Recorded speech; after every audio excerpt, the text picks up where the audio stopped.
Olá pessoal, estou aqui ao lado da Jane Haddad.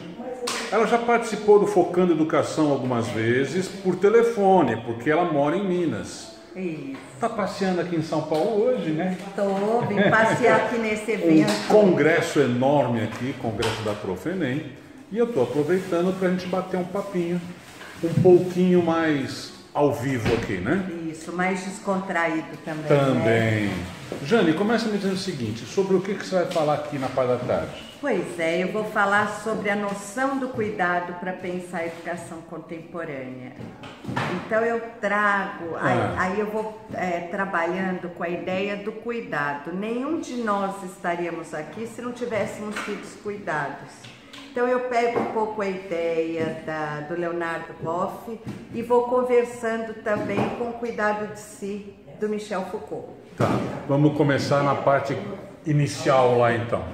Nenhum de nós estaríamos aqui no mundo se nós não tivéssemos sido cuidados por alguém. Traduz um pouquinho mais isso para mim. O que é o ter sido cuidado por alguém? É mamãe e papai? Mamãe e papai ou alguém que tenha feito a função de pai e mãe. É esse acolhimento da criança no berço. Na verdade, Sim. até mesmo antes da gente nascer. Perfeito. Então eu acredito muito que é esse cuidado que a gente está falando. Nenhum de nós estaria aqui se não tivesse sido cuidado, acolhido por alguém. E esse acolhimento é aquilo que nos torna humanos.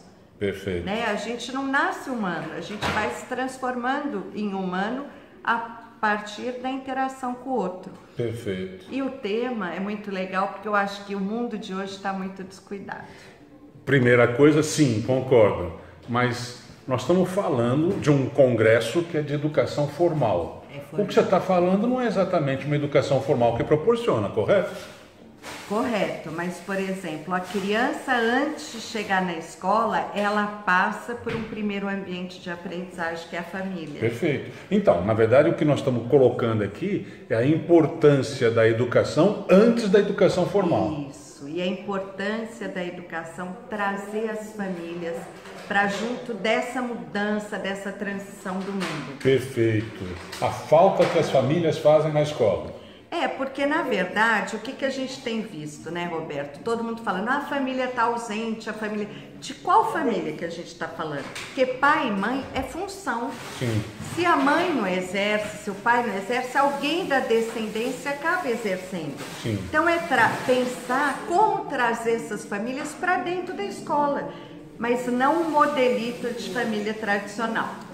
Primeiro, eu acho que sim, mas eu vou brincar um pouquinho agora com o conceito, falando como alguém da escola. Eu brinco às vezes, e é só brincadeira, viu gente? Mas eu brinco às vezes que a melhor escola do mundo seria a escola que só tivesse órfão, porque o pai atrapalha. Pelo menos é essa a visão que muitos têm. O pai só vem para reclamar, o pai só vem para isso, o pai só vem para aquilo.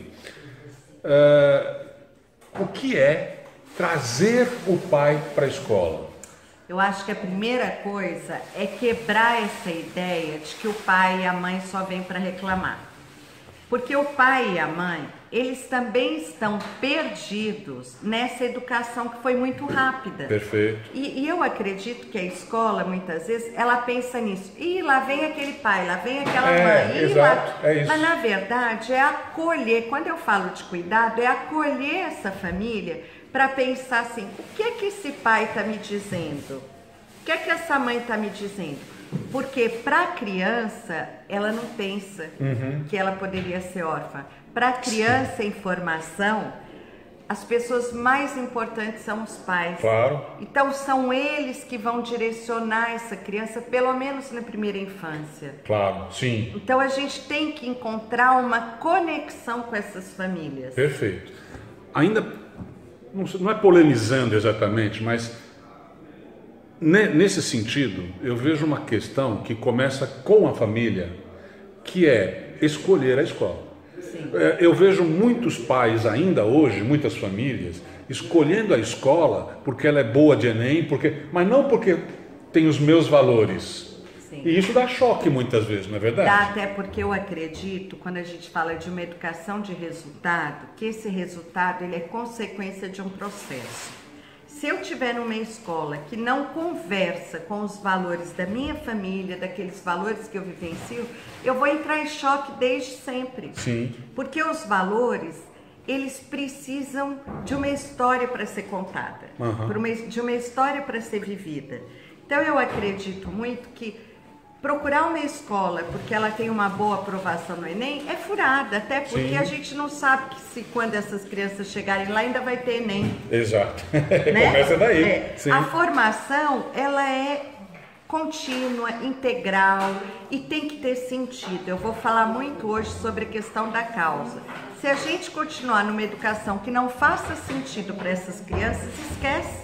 A gente vai estar falando de indisciplina, de violência, Sim. de bullying, de fracasso escolar, tudo que vai contra o caminho da curiosidade, do amor pela aprendizagem, porque a gente aprende o tempo todo. Traduzindo, aquela escola que a gente conheceu não deve existir mais. Não deve, mas ela ainda existe. Ela ainda existe. Aliás, é a que mais existe ainda hoje. Mas que é essa coisa do poder, né? E a autoridade hoje em dia, ela não é imposta de cima para baixo. A gente pode achar que é, mas a criança e o jovem, eles te permitirão ou não de ser uma autoridade para eles. Claro. Se eles acharem que você não é coerente com aquilo que eles acreditam, esquece. Sim. Eles vão te infernizar. Ou Então, eu acho que a escola atual é aquela escola que toca o coração das crianças, que toca o coração dos professores. Tem muitos professores que já deviam meio que pedir para sair. Primeiro, quem quer ser professor hoje? Por uma série de fatores, mas você tem falta de gente querendo ser professor. Segunda coisa e mais importante na minha visão, como se forma esse professor hoje? Quer dizer, os professores novos estão sendo formados com os mesmos vícios. Não? A primeira coisa, Roberto, eu acho que é a gente tirar da nossa cabeça aquele aluno ideal. Porque quando a gente forma no sentido de tentar formatar um ser em formação, a gente promete nas universidades que nós vamos receber crianças que aprendem de determinada forma e assim. E o que a realidade nos mostra é que não. A relação de aprendizagem, ela depende do outro também. Então, eu acredito que ser professor é uma causa que é para ser enfrentada. Sim. É um contrato de risco, é reaprender diariamente. Agora, se eu esperar um aluno ideal formatado, aí é melhor eu não ir por esse caminho. Pois é. E aí a gente tem vivenciado nessas violências, esses alunos e tudo, é pensar, né, o que está acontecendo. Eu acho que o momento é esse, o que está acontecendo na educação brasileira. Porque antes eu exercia um poder, né? Você tinha que me obedecer porque você tinha que me obedecer. Hoje não. Sim. Essa fórmula antiga não funciona na nova escola. Então eu fico... E o professor muitas vezes não sabe usar uma fórmula nova porque ninguém disse para ele como usar. Pois é, e aí ele vai pela fórmula antiga e o que acontece? Os jovens não respeitam a autoridade, eles vão para cima, é como se fosse um colega. Perfeito. Um colega que contrariou. Então eu acredito que essa ligação, é esse canal, são os livros, são a interlocução com uma diversidade. Os vários congressos. Olha aqui quantas pessoas Está a gente lotado tem lá, hoje. viu, gente? Tem mais de 3 mil pessoas lá dentro. Pois é, e saber que não tem uma fórmula pronta. A educação está tendo que ser reinventada. E Perfeito. Cada um de nós tem um papel fundamental nisso. Agora, eu preciso acreditar. Qual que é a sua causa? A sua causa não pode ser só a sua sala de aula. Essa é a sua microcausa. A sua causa é a educação brasileira. Enquanto a gente estiver lidando com crianças fora da escola, com crianças passando fome, com crianças não tendo direito à saúde básica, nós vamos falar desse problema de educação brasileira. Então, acho que a ideia é um começo. É repensar aquilo que a gente antes achava que já estava pensado. Gente, depois dessa eu não vou nem continuar, porque quer uma conclusão melhor que essa? Não tem, né?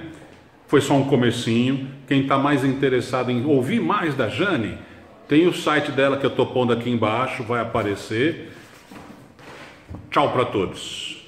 Tchau, até a próxima, viu?